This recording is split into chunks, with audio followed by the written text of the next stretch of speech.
pour ne pas cause à la hypocrite.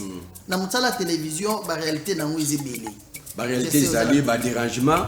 Si vous avez dérangé, vous avez non, mais les gens qui ont la capacité à moi, c'est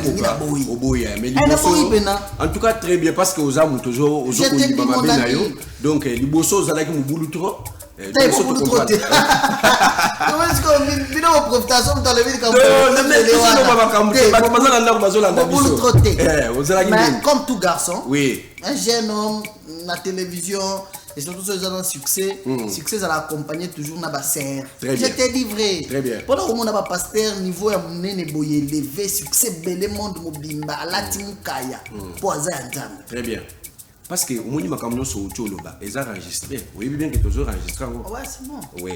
Parce que ça va nous sauver les cas ba loba est belé mais lobi kuna ba comme ko finga pasteur Wallace. Ah oui. Oui.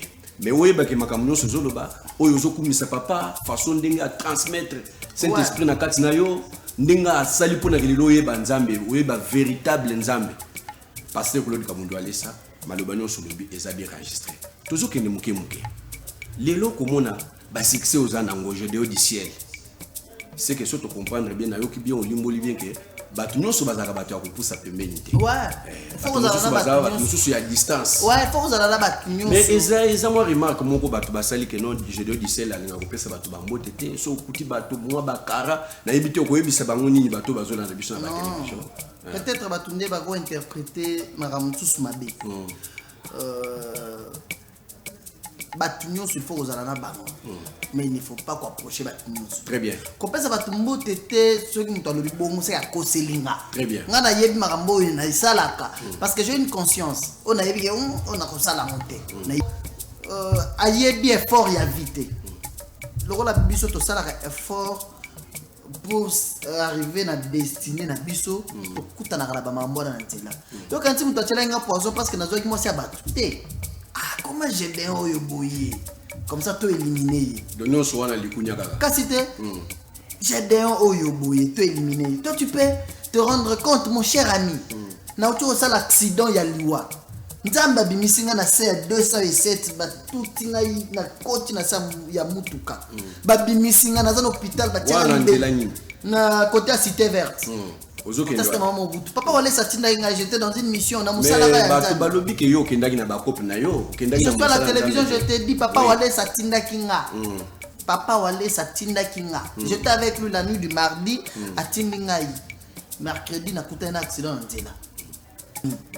Je reçois un message d'un pasteur bon soi-disant pasteur qui me dit omonit le bag na télévision makasi kotaki makambo yo mitio mutomichaki ke ozolo bakuna olobi makasi omoni eloko na salio c'est-à-dire pour na yo kobuka na ngaye ko salio tikanano gédéo du ciel parce que tant ozolo babilo kwa boye la musanga mutu mabe kibisana no pasteur moko abengi donc pasteur wana ya église ya centre de réveil ya centre de réveil ya centre de réveil pasteur ya église na yet. Mais comment un pasteur à l'église naie a quoi que le jalousie pour parce que bosanga na kate yo za côté na yo zo sala musana ye pas na l'église naie ako le béo bon né. Ouais, je vais te dire une vérité. Je sais que ça va choquer plusieurs mais ça reste la vérité. Très bien. Na yo kinde ngocho olimola mais accident au sana kisiko quand même le colo ça va parce que pour qui je dois dire le colo za trois parties. Maya ta molisho za te kiti ba ko pesa chez roulante aba no ta monango kasi ne posa ba tumsu ba za na posa wana. Certes na bukana deux fois. Pour moi nazo ke ngazo salela nzambe na motema moko pembe na muto azo banga penzambe. Très bien. Ba tchinga libende et sali libende sali 4 mois. Ba bimission déjà. Na la tsatambola normal. Ozo kumba peka na yo normal. Na la tsapato.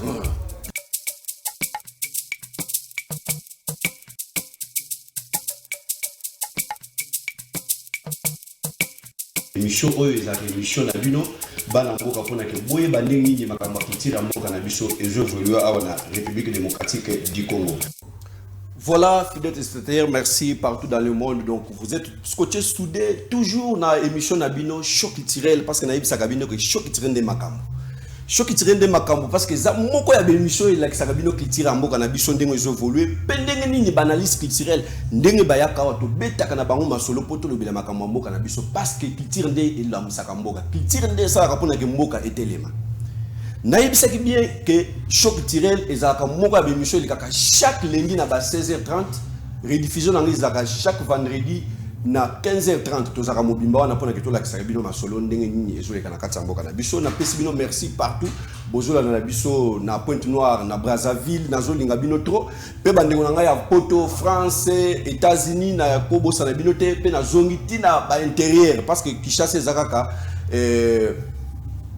Congo te donc Congo eza partout donc bandengo na ngai ya Pemba Masuika Touloumé Mbujimai pourquoi pas bandengo na ngai ya Lubumbashi dalinga kabino trop voilà na kozala na bref parce que les lots zobeta masolo ebele na moko ya ba journaliste international mwana mobali a sala makambo ebele na mboka mwana mobali a sala ba parcours ndenge na ndenge akenda ba Afrique du Sud akenda ba Lubumbashi kaka pona musala ya ki journalisme oyo mais lelo amona kete akoko suka bongo te fois ça les nzambe na ye musala à travers musala ya ki journalisme toko beta na ye masolo parce que azali moko ya bato bazo sala fierté mboka na biso a uta kukuta na ba biskade ya makasi tant que azana nzambe ya makasi nzambe ya Claude Kabundu ale ça salela miracle ya ndenge na ndenge donc toko beta masolo na lelo na yebisa ki bino boza toujours branché pour boye ba vérité parce que vérité ezaka na émission choc culturel parce que koyoka biyoka yoka mais awa nde okoyeba vérité donc azali moko ya ba journaliste international asala comme ça na yeki toko nde mwana mboka Gédéon du ciel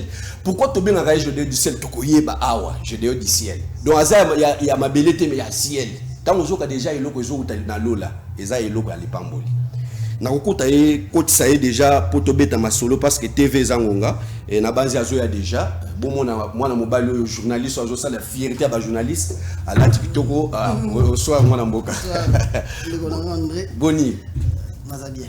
Vous avez bien parce que nous sommes bien habillés vraiment costume moko ya canon oyo ezali Dubaï te mais ezali Turquie pourquoi pas cause la Italie mais yango wana tingala lingaka la sonde pona yo kasiko côté ko memanga parce que yo za muto ya pièce ebele voilà invité nanga alati kitoko parce que ngala lingaka okumisa mutu tango azana bomoyi Gédéon du ciel et oyo tozana ye déjà na plateau alati propre donc Italie donc ya kobosa na izate parce que griffe ezawana donc ya kosakana te mais nazo féliciter trop parce que ozo sali nzambe musala kitoko ozali moko ba journaliste sali fierté belé pona mboka na biso otambola partout ba Afrique du Sud ba Lubumbashi sala musala belé pona kete musala ya journalisme et que de liboso o panza sango mais lelo opona po sali nzambe musala à travers musala ya journalisme.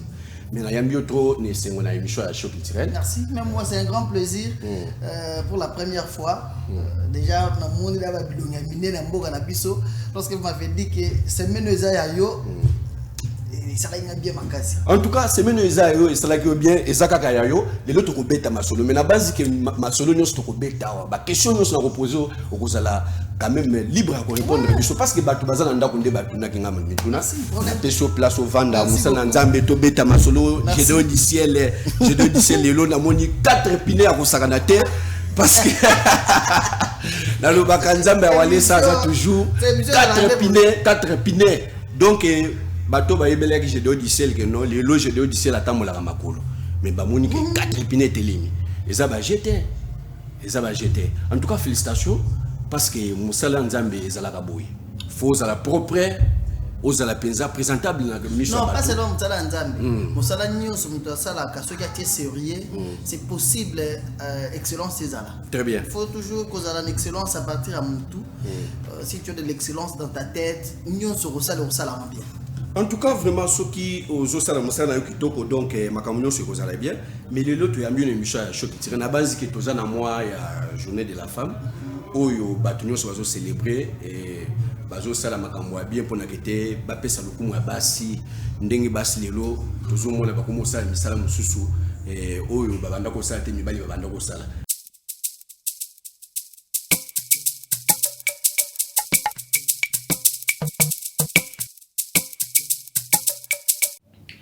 Shalom, shalom, peuple de Dieu. Je vous salue au nom de Jésus-Christ. Je vous salue au nom de Jésus. C'est la sœur Maria Kabambi depuis Cape Town, Afrique du Sud. On est en direct sur Culturel Show. On est en direct sur Culturel Show, votre émission, notre émission. Je salue Papa André, je salue tout le monde. Sur le plateau, je vous salue au nom de Jésus-Christ. On a causé souhaiter un heureux mois de mars, à toutes les femmes. Mois de mars, heureux mois de mars à tous. Que ce mois nous apporte beaucoup de bénédictions, de grâce, de faveur, de paix et de succès, de santé. Que les promesses de Dieu s'accomplissent dans nos vies au nom de Jésus-Christ. Ouais, bonjour mes très chers compatriotes congolais. De partout dans le monde, je vous dis bonjour et je salue toutes les belles femmes du monde, nos mamans. Vraiment que tous les hypocrites soient démasqués. Vraiment, bonheur, prospérité, intelligence, sagesse pour l'évolution de la femme congolaise. Vraiment, pour l'avancement du Congo, il faut vous les mamans. Vraiment, bravo à tous les mamans et à la première dame, Denise Nyakero Tshisekedi, et à toutes les femmes congolaises qui sont nos parents. Maman Tolingi Bino Makasi.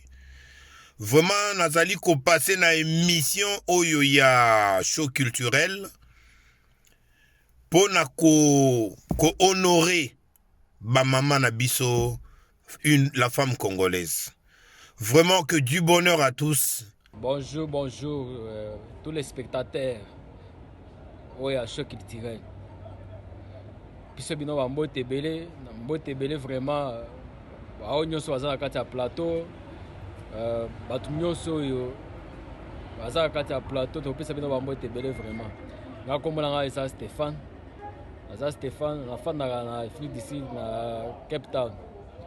Puis bino vraiment ba mbote belé na kati ya plateau. Na pesipe mbote belé na kolo émission André Chitala yo ya choc culturel vraiment ba mbote belé vraiment. Ouais, bonjour ba membre nyonso balandi ya émission show culturel na pesi bino mbote o abino o azopesa bino mbote eza Jansi Kabea avandi na kati ya Afrique du Sud précisément na Cape Town. Sans oublier Yemoko Koloma Solo, André Chitala, bambote belé nzamba pambola yo. Donc ya loba eza mingi penate na banzi avec le temps ndenge kaka to mesana dia kolanda émission na biso moko. Donc avec le temps to bando landa lando kaka. Eza première fois na nga kolando na kati ya émission oyo. Mais na moni penake no progression ezali. En tout cas nzamba pambola yo. Wana na opesa Congolais tumbote wa vani na kati ya Congo. Ezala uza soki na Mbujimayi na Kin na Lubumbashi na Equateur soki wapi Goma wapi na pesi bino bambote belé nzamba pambola bino wa bino Jansi Kabea. Donc ciao. Bonjour, bien-aimés dans le Seigneur. Alors là, je me présente d'abord. Moi, c'est Françoise Oualessa. Moi, on a un centre de réveil spirituel. Moi, on a un papa Oualessa. Alors, on a un fandi na Katia Suisse. Alors, on a un gars qui souhaitait toutes les femmes dans le monde qui souhaitait le 8 mars, les a fêtes avec ma maman. Donc, je vous souhaite à tous les mamans des bonnes choses. 2021, année de paix. Le bagui n'a pas pris à l'aise. Alors là, l'inga qui se souko pesa, yabiso, monsieur journaliste André Chitala, merci. Nebeke na osalango, bolandango. Alors là, on a souhaité maman nangai, tope maman na biso. Maman Angèle wetu. Maman wetu. la femme qu'il fallait. Hey, Boyokango. Maman Angèle, des bonnes choses à toi, mon maman. Tolingio Mingi, une femme charismatique. Zamba Pambola yo. Zamba Bate la Rabiso yo. Mochibingo. Bazo. Na mingi rolobate na suki wana, de bonnes choses à tous les mamans dans le monde. Zamba Pambola bino, bozala heureuse, bozala ba femme dans le mariage. Bozala basi o ba pesa exemple. Nakata ndara mabala. Basi o teto zo rate suki te. Basi manakata mabala.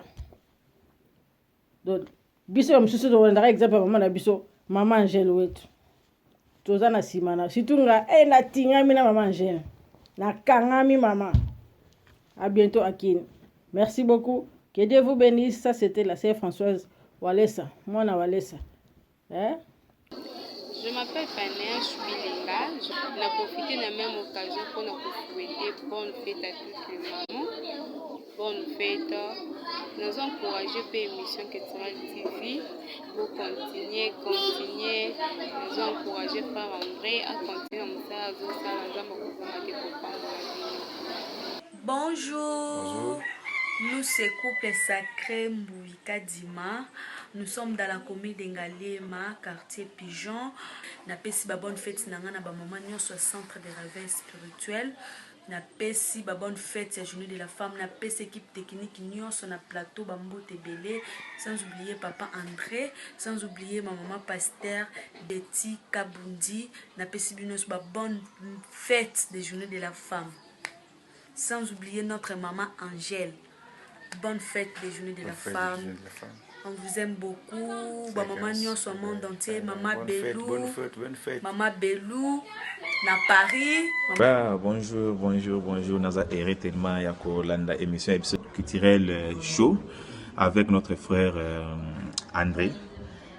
Avec notre frère André, on a CP la émission na Makasi Kolandango.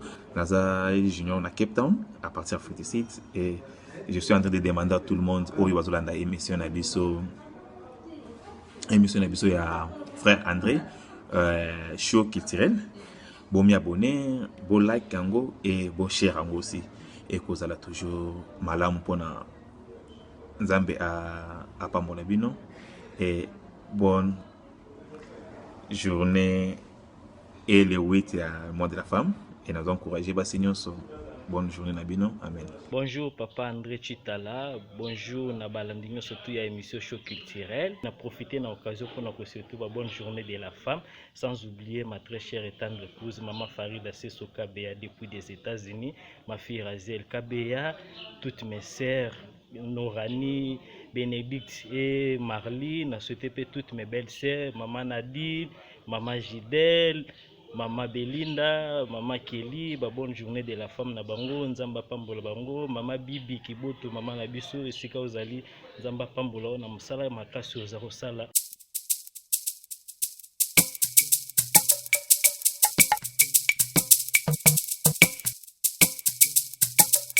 Mais yo pe ozana lilobani à travers moi oyo ya basi. Oko lobela bangonya après tout le monde a robeta masolo na biso yakati. Ouais, ngazala des fils de mère. C'est-à-dire ngazala na ba maman. Très bien. Je rends hommage na ba maman nyonso bazala forte, bazala dynamique. C'est très important de travailler. Tu sais, dans le bas chaque fois, aujourd'hui je suis Gédéon, c'est un honneur pour moi ya rozala parmi ba invités na yo. Ngai papa nanga kufa na 99. 1999 papa Koufa. C'est que ma maman était une forte dame, une forte femme plutôt. Grâce à elle, elle a fait de moi ce Gédéon que tu vois aujourd'hui. C'est-à-dire, Nalingara maman Makasi, tous les efforts que les femmes font, na soutenir bango, tout ça dans le monde de la femme. Une seule chose que je peux dire na ba maman. Bayeba ki bangonde ba mema bonheur na mokili bangonde ba mema Jésus Christ ba mamande ba mema Jésus Christ ba to biso nyonso tozali po mama moko azalaka biso nyonso tozali po ba mama moko boya azali mais est-ce que lelo kotala tozana na mois de la femme kotala lelo selon ndenge ba mama bazo ko se comporter tozomona lelo basi bilata la tebele ndenge mususu abodi mapeka libanda donc mususu singlé alongo na ngunda kuti une agence donc moi a toki na mapeka donc moi si on a mis bitenda tamola bongo d'ailleurs hier je disais ça à mon jeune frère Nathan tous allez dans la voiture tous autres tamola na mais na mon journée de la femme il y a le 8 mars 2021 et les cas qui même moins bien que Bambou l'a passé parce que les années écoulées ba maman to bano mona basi bazo mela masanga bazo la banda bazo lango bazo bina mais malgré que ça les mi peu bongo mais pas n'engé ça les marche chaque fois moi je peux dire à la femme seulement amieba c'est très important que la femme puisse se connaître na lobby nzambe pona ko sauver mokili il fallait y na mwana na ye mais nzela nini ya mwasi c'est pour dire que la femme mérite beaucoup de respect mais qu'elle commence d'abord par se respecter elle-même ye moko se respecter mwasi mobimba olongwe na bandal ti victoire na single mapeka libanda okuta bembele mtsuo ya sala bongo sur la mapeka pesa c'est pas bon même une église au monde une église au domicile libele bandiko melisa mwana libele mulayi na désordre c'est quoi donc c'est quoi ni pesa respect oui l'église au vandi batavandi boye allez nena mona ba mam susu azotambola memi biloko na mutu akangi mwana na mukongo abimisi libele na sali ya lipeka boye mwana azomelela c'est quoi ça maman moi c'est miye ba mi pesa valeur na yenyonso dans la place tout moi c'est azalaka soki kaka tie sérieux na mutala excellence ezalaka très bien. Merci beaucoup vraiment moi si Amieba et Ami Pesa Valère parce que et si kanyo so moi ça zalaka ozo sala musala monique qui sérieux ezalaka na kati parce que basinde bato batonga mboka vraiment tous évoluer na banzi to longo siko na kaya ba mama to koti siko na muzindo na solo na biso choc dirende makambo lelo siko j'ai de du ciel journaliste international j'ai de du ciel mwana mobali kitoko asolaka na bato trop azaka clair na bato nyonso azaka problème na bato teme et ça ba message mususu yelaka biso donc lelo to kobeta masolo yango mais to kokina muke moi parcours na yopo bato mususu bazolanda biso na Braza na Poto nazomona Erika Bongo champion du monde nazomona pe ser na biso nene nangu nazomona mama Françoise Walesa na Suisse bazolanda biso bazolanda G2 du ciel en direct o mekempe ko loba moi parcours na yo. Après toujours il y a ma solo ce qu'on a eu biso tobeta ma solo ndengezali. Ah merci parcours professionnel ou bien parcours il y a vie professionnel non surtout na ya vie ngana yebiso awo tozana ma to fongwa mi vraiment parcours professionnel nanga nazana média depuis 2006 très bien depuis 2006 na banda na Kasai Horizon radio télé Kasai Horizon KHRT c'est normalement ils ont deuxième chaîne privée na Congo très bien deuxième chaîne privée na Congo ouais c'est une chaîne il y a mutu moko kaka engagé ba moyen na ye asala ba chaîne azana ngope belé na Congo ezana Kolwezi ezana na Kananga banda na Kananga ezana Kananga Tikapa Mbujimai asala pe monedi tu période moko salitiko awa siko bazaka kati ko sala ngo Soudan na Lumba na Lualaba très bien Kolwezi na banda na KHRT comme animateur j'animais des tranches matinales et puis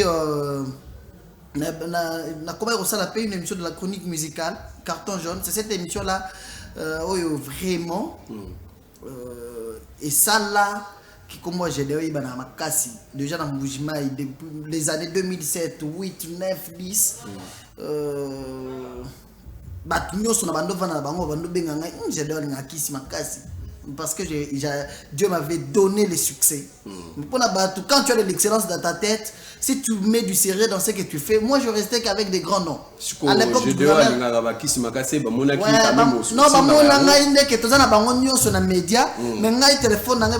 Gouverneur Ngoï Kassange m'appelait chaque fois. Je lui dis bonjour honorable Alphonse Ngoï Kassange. Na yebana ne bongo. Na TV, monanga na TV à Benganga. De ça tu comprends les gens de courage. Ouais. Moi je travaille avec Batou. J'avais mon premier sponsor, Célio Tena. Moi, la 10e rue, la IDPS. En face, Ndagwana Moulaïm, Kolo Ndagwana. Célio. J'avais un contrat avec lui, mon sponsor. Et puis, ça se passait comment? Ceux qui assis sur place et qui assis ici, s'il veut faire un tour au restaurant, il veut se détendre, il appelle Gédéon. Très bien. Bon, malgré que, oui, Batunio se faut aux Aranabango, mais Batunio se pousse à Rabango Pembente. Très bien. Il y a un parcours dans la banda bongo. L'excellence là, il y a 5 mois sans combattre avion.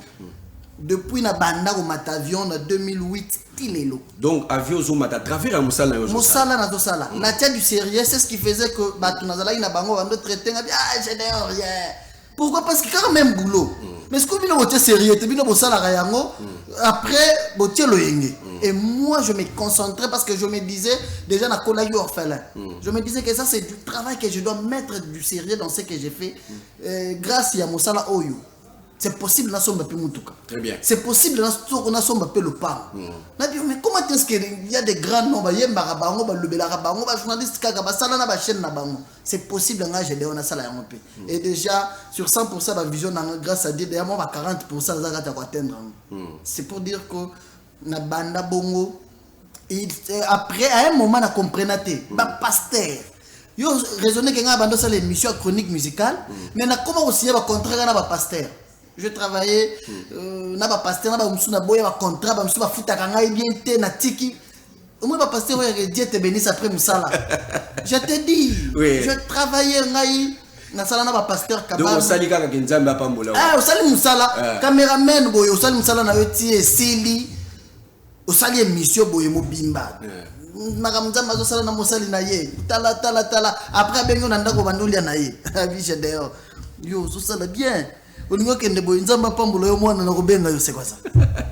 C'est quoi ça? Ça c'est Mosala. Mosala il faut donc il faut mutozo il faut na motoki c'est ça. Oui. Cher papa pasteur, quand tu travailles avec un journaliste, apprends aussi à respecter son travail. Très bien. Au morning, est-ce qu'on a travaillé bongo il y a un moment en 2012, il y a signé contrat na pasteur Moko à Kefongo l'église na Bumbashi, à Bengisanga. Oh, j'ai dit, il y a la campagne na commune na Bumbashi, je me souviens, tu as logé hôtel Morona José Ndita. En 2013, dans un hôtel, action ici, je devrais prendre l'avion, rentrer en Bougimaï. Le pasteur m'a dit non, j'ai des moyens aux Ongeza Teto Vanda. À loger pendant 4 mois en hôtel, après tu voyager. Tu es Zimbabwe, tu es Tanzanie, tout ça, moi, voyage à Banda, pasteur Wana, tu es au Zonga. Dans une dame, on a vendu. Je me suis obligé à revenir dans le Bumbashi. Et tout ce temps-là, c'est quoi? Moi, je pasteur, je travaille avec pasteur rebelle. Je suis belé à ma bébé, aventurier, moi. Bumbashi, Mbujima, j'ai vraiment travaillé avec le pasteur. Et tout ce temps-là, Claude Kabundwale, ça va pas nama. C'est quoi, il y a des gens qui ont battu dans le sol. Ils ont payé battu. Je dis qu'on a daté ceux qui ont commis pour voyager, pour saluer au boye. Batouana, plupart de ces gens-là, babanga ranzambete. Wana pasteur Walesa, pasteur Walesa me disait ça.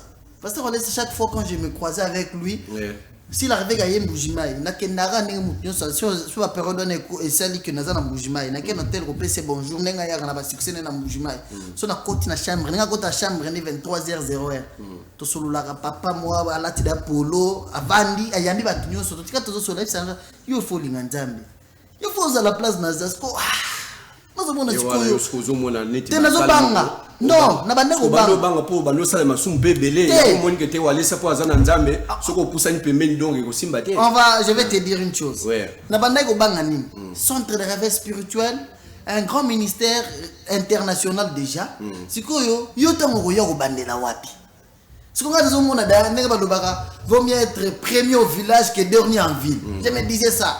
Na bisko na koma na centre de réveil na koma na ko banda wapi? Siko na bando banga ke moi renommé na ngai na matara trop avion na ngana za na Lubumbashi na yaka Kinshasa bo makas na yaka na yaka Kinshasa pour 4-5 jours. Donc soko côté na centre de réveil ko zonga na nazo mona net na banda mona parce que bambiaka bazala yo kuna. Ouais, oh, je respecte le travail de tout le monde.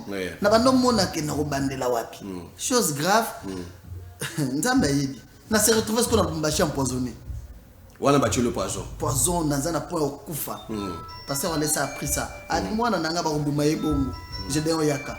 Tanaye, il a prié pour moi, il a fait tout ce qu'il pouvait faire comme parent. Après je lui ai dit, monsieur papa Walesa, papa, merci pour tout ce que vous avez fait. Soko pianga bien na Lubumbashi. Nazonga na kesa musala bisinga yo mi ebité. C'est yo mi ebité. Wana pasteur. Ayebisinga abenga numéro 9. Abioza numéro 9 au mi ebité Vanda. Tu vois comment est-ce que Navandi? C'est-à-dire, l'excellence était déjà dans ma tête, banda de binanga. Ti nega nazo sala tinga bando sala kana bato minene et puis bato nyo soka o babenganga. Ya babenganga yo yaka. Et moi j'étais avec pasteur Walesa Loro la moi nana papa na yi na yaki te que on a kozana chez pas dans la zobanga tu na ba na télévision tu na ba renommé na ba mbongo la biloko nyonso ayo lukayo ozala wana we yozo miye bate OK mba choke ça ni vanda yozo numéro 9 et c'est vrai papa nandimi na vandi là na vandi ya bisinga yo ndenge za wana faut comment l'attaché de presse nanga makambo nyonso boyebo et tosololi omona bozo avant ça la contrat ngo na posa contrat aussi là mutu ngo mona ke na musika mutu nene siko makambo ko mikolo bananga na zo bituna oh c'est moi bien c'est une autre personne très bien ba makambo wa blobaka na ngai nde na ndima ko vanda mais qu'est-ce qui était plus important via obanga nzambe oyo na kuta ipa na ye ezalaki lokola pour ne pas cause à la hypocrite na mutala télévision ba réalité na ngwezi belé ba réalité zali ba dérangement basi bazo déranger kotoyo yo pe ozo kokate non mais lelo siko na komi na capacité ya moi c'est ngi na boyi oboya mais en tout cas très bien parce que oza mutozo ozo ko liba mabe na yo donc liboso zalaki mubulu trop t'es beaucoup trop tôt comment est-ce que bino profitation dans le ville comme mais comme tout garçon oui un jeune homme la télévision et surtout ceux qui ont succès succès ça l'accompagner toujours na basser j'étais livré très bien pendant que mon aba pasteur niveau ya munene boye levé succès belé monde mobimba alati mukaya poza ya nzambe très bien poza ya nzambe succès ils allaient toujours accompagner na ba maman, ba chérie, ba si même les femmes mariées, ba roya.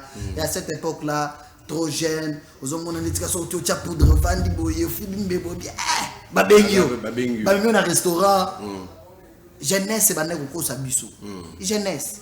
Mais tant que na pasteur Walesa. Na se retrouver sikoyo âge ya ba jeune mais mutu ya ba papa. Moussala Saint-Esprit quoi au sala na vie na ngai. Je travaillais avec le pasteur Walesa ça fait quelques années. Ngaza na temps abengaka nga. Na éviter parce que je n'étais pas préparé na ko peso ba image. Abengaka nga boyo somba kaina bik. To vandi. Abandi ko tangisa ngai lo banzambe makambo na sala na cher. To sala ya ngobiso mibale. Comment boye? Yoka ministère centre de réveil spirituel, ministère de la foi. Yoka vision zamba pesa kanga. Makambo nzamba lobaka nanga pona koma pasteur. Naza ba photo na téléphone na to vanda biso mibale. Et ça la bien la vie. Oh, so nazo nye pa nanga je me dis, je suis qui pasteur Walesa? Azo vandi sanga boye aba na kotangisa nga ko parole de Dieu, ala sanga ba vision zamba pesa ye. Tu vois ce qui est plus important c'est quoi? L'excellence on ngai na chaki. Moi je me disais ngai ka bataminene. J'ai sa confiance. En tout cas, merci beaucoup. Na banzi batu nyonso bazolanda biso na bandako bazoyo kandengo je s'exprimer donc na koyebi sabino ke na yambi journaliste international parce que azali journaliste soit beta ka bakwendo futuka partout. Donc asala ya émission ndenge na ndenge boyoki moko ndenge muto alakisi ba parcours na ye donc tozo beta na ye masolo parce que azali lelo attaché de presse ya pasteur Claude Kabundu Walesa muto asimba makambo nyonso ya presse na ye. Ezali papa Gédo Diciel to benga Diciel pourquoi parce que azamuto ya na puissance ya nzambo ba pesa ye pa pasteur Claude Kabundu Walesa parce que à transmettre Saint-Esprit na ye na kati na ye ya onde to zobeta na ye masolo na yuki ndenge u tikolimbola makambo ebele awa parce que omoni makambo nyonso utoloba eza enregistré oui bien que to zo enregistrer ngo ouais c'est bon ouais parce que eza batu mususu ba leka ba loba ebele mais lobi kuna ba komi ko finga pasteur Walesa ah oui oui mais oui ba ke makambo nyonso zoloba oyo zokumisa papa façon ndenge a transmettre Saint-Esprit na kati na yo ndenge asali pona kelelo yeba nzambe oyeba véritable nzambe pasteur Claude Kabundu Walesa maloba nyonso lobi eza bien enregistré tozo kende muke lelo komona ba succès aux anangoje de du ciel c'est que surtout comprendre bien na yo ki bien olimboli bien que batu nyonso bazaka batu ya kopusa pembeni te ouais faut que ça batu nyonso ya distance ouais faut que ça la batu nyonso mais eza moi remarque moko batu basali que non je de dicel alinga kopesa batu bambote te so kuti batu mwa bakara na yebite koyebisa bango nini batu bazola na biso na télévision peut-être batu nde bako interpréter makambo tous mabe batu nyonso il faut que ça la bango mais il ne faut pas approcher batu nyonso très bien kopesa batu mbote te soki muto alobi bongo se akoselinga très bien nga na yebi makambo oyo na isalaka parce que j'ai une conscience on a yebi on a kosala monter na yebi mais kopesa batu mbote c'est faux na pesa ka batu mbote makasi mais na proche ka batu nyonso te. Très bien. Là vraiment ne me tenez pas rigueur pour ça. Na proche ka batu nyonso te. Puisqu'on approche à Batunion, c'était pourquoi? Oui, parce que je me souviens d'un conseil à Liboso. On m'a dit, j'ai travaillé à Molière. À Molière, Molière Télévision, j'ai travaillé 3 ans. À Lubumbashi, à Molière Télévision. Ma période s'est retrouvée dans Zobela. Le pasteur Walé Sabenganga. Tant on a ya awa. Période dans Zobela, dans un poison. Beaucoup plus avant de temps, le pasteur Walé Sanamutuka. Ayebisa un jour, Moro et Loro Moko. Bon. Première fois dans le bayan ayebisanga nini ti batu nyonso oyo ebele bazotala kaka soki na koti na mutuko yo koti bazomituna qui est ce garçon qui est avec papa tous les jours pour bien vivre sois discret. Très bien. Très bien. Quand un grand nom te donne un conseil zala discret ça dit tout. Abstiens-toi à beaucoup de choses. C'est pourquoi na projet à batu nyonso te. Très bien. Moni lelo Nethiler masolo ba poison ebetamaka. Batieli pasteur ole sa poison. Toi tu penses que poison est utaka na mopepe. C'est ka bato za pembeni na. Ka bato ko utiliser ka mutu mona bato za pembeni na. Tant ba betaka lisolo ya ke o ba beti mutu ba fingi mutu ba tongi mutu. Ka bato to zala na bango. Le mieux à faire est que to zala musika, to pesa na bonjour, to solo la musala s'il faut parler, mais to zala tout le temps. Très bien. Tout le temps, toujours évolué. Na base batunyo so ba o ba banda ko s'inquiéter trop. Bazolo ba que j'ai dit d'ici la pesa bato ambote te. Donc pesa ka ambote mais ulinga kande ko approcher mutunyo so. Donc aux clair. Toujours évolué na solo, mais lilo kota la j'ai dit d'ici elle ba poison, ba accident ezani. Un parcours d'un champion. Au moins la vie ce qui ont un parcours il y a bien tina souka c'est que vous appelez à grande chose. Très bien. Si tu appelles à des grandes choses, il faut aussi t'attendre na ba maramba makasi na chemin na yo. Jésus-Christ de tout le monde en Nzambe. O asali nyonso akutana mambo makasi na nzela na ye. Ti liwa ye ko kanga ye. A quand même plus forte raison biso. Soki omoni mutu azana parcours banda ya botamaka ka botami na ndaka ba parents na ye miliki kaka tout le temps alala nzala te na vie anyoko mateti akoli batongele pe banda ko mpe mutu munene. Baza batu moko ayebi effort ya vite. Le rôle la biso to sala effort pour arriver na destinée na biso to kutana na ba mambo na nzela. Yo kanti mutu achela nga poison parce que nazo ki mo sia batu. Comment j'ai des oyo boye. Comme ça, tu es éliminé. Donc, soit on a likunya kaka. Kasi te, j'ai des oyo boye, tu es éliminé. Toi, tu peux te rendre compte, mon cher ami. Na tu as l'accident ya liwa. Nzamba bimisinga na C 207 ba tutinga na koti na sa ya mutuka. Ba bimisinga na za hôpital ba tia na côté à Cité Verte. Papa Walé Satinda Inga, j'étais dans une mission na musala ya Nzambe. Balobi ke yo kendaki na ba couple na yo, kendaki na la télévision, je te dis Papa Walé Satinda Kinga. Papa Walé Satinda Kinga. J'étais avec lui la nuit du mardi à Tindingai. Mercredi na kuta un accident nzela. Na kwei na zaina point ya kufa mon ami. Je reçois un message d'un pasteur. Bon, soi-disant pasteur qui me dit au monite le bagi na télévision makasi kotaki makambo yo mitio muto michaki ke ozolo bakuna olobi makasi omoni eloko na salio c'est-à-dire pour na yo kobuka na nanga yo salio tikanano je dis du ciel parce que tant ozolo babilo kwa boye la musanga mutu mabe yebisana na pasteur moko abengi donc pasteur wana ya église ya centre de réveil ya centre de réveil te ya centre de réveil te pasteur ya église na yet. Mais comment un pasteur à l'église naie a quoi yo kelo jalousie pour parce que bosanga na kate yo za côté na yo zo sala musana ye pas na l'église naie a ko lobele o bongonde. Ouais, je vais te dire une vérité.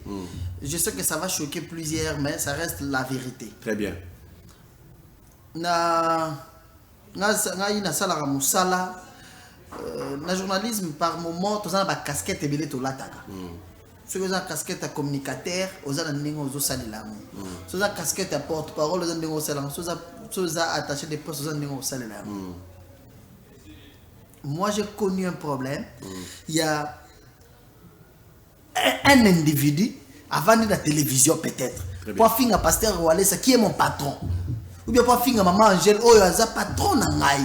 Patron nangai parce que Aza moi si ya patron nanga c'est comme ngai na vandi pe na télévision wana Nathalie Angoti na seki c'est quoi ba futa na ngani nazongi na télévision quand on est na TV oyo ya fingaki nazongi pona ko loba na batu vérité donc yo pesa ba droit de réponse oyo ya loba ki on eza lokuta te na sala droit de réponse c'est parce que ce n'était pas dans la même émission ya sala ki émission na ye moko sa journaliste ba tele caméra pasteur avant na TV boiti 1 heure du temps ya ko finga mosala nzambe pasteur wala sa ko loba te a ko répondre yo te ngai na ko ya ko loba il me paye nenga futaranga nenga nazalaka pembeni na ye na kondimaka te un individu ovandi na télévision finga mosala nzambe te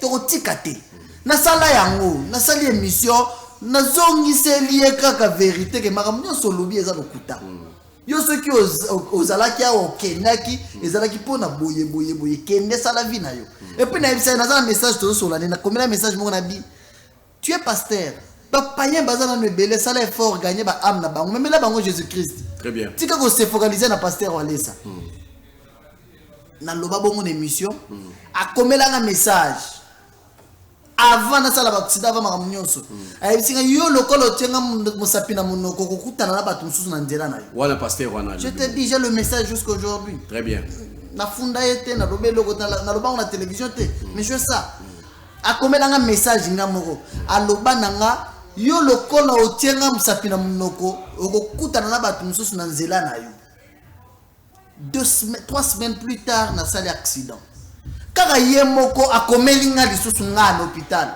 mon frère bonjour j'ai appris que au sali accident nzamba bikisa yo wa message na bosso na répondre nga merci très bien deuxième message yé alobini otiaki lokolo no place batiaka te yango kutana makambo wana ça veut dire quoi mais abosangi ozana véritable nzambe oyo ozo salela toujours otiaki lokolo no place batiaka te yango kutana makambo wana c'est pasteur c'est que pona ye asepeli azana posa ta jede kufa très bien voilà et toyoki ndenge otukoloba parce que lelo tozomona ke basala nzambe tozo comprendre te façon bozo salela musala na bino jalousie trop yo zana église na yo bato bazana église na bango mais eloko nini bobenda na to comprendre na te soki balobi ke bati ke lo bato nyonso est-ce que kokozo bato nyonso banda kwa côté ya bango eza passe vraiment tozo kende muke poto chite parce que mais yo même c'est ça qui toko ifaza ta TV ezangonga mais monsieur qui toko tamuke TV ezangonga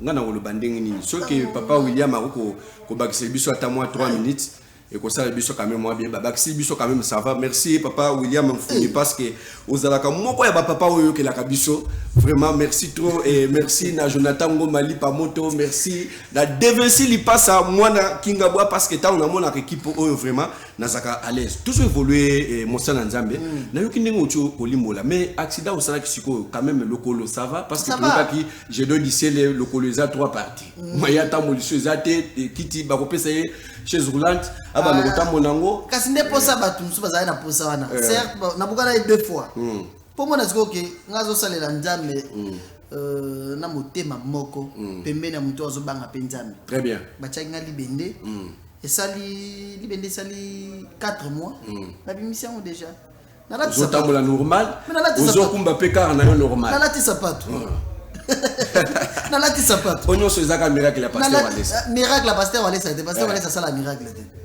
nelo batebele ba comprendre kasi bato balobaka Walesa ndia pasteur Walesa sala miracle te bozo mimisa ye masumu pamba nzamba ko bete fimbu pasteur Walesa za muto a signé babenga nini a signé alliance na nzambe a traité alliance na nzambe très bien nzambe aku azalaki na posa mutu ya motema malamu mutu oyo akozala disposé oyo akozala na cupidité te oyo akozala na lokoso te nde mutu nzambe azalaki ne posa apesa ye responsabilité nzambe akuti kati ya Walesa bongo nde apesa ye responsabilité mutu asala ba miracle eza nzambe kolekela Walesa eza lokola ozala posa mai Walesa aza vert mai eza na kati ya verre siko ntango oyoki posa mai ozwi verre omeli mai seke nzambe aza kati ya Walesa nde aede yo nde azosala miracle Walesa te voilà nzambe aza na kati na yo nde moto azoede eza Walesa te Walesa asigné Walesa aza instrument nzambe pamba oyo azosalela nzambe bazoutilize ye toujours évolué yo zalelo attaché de presse ya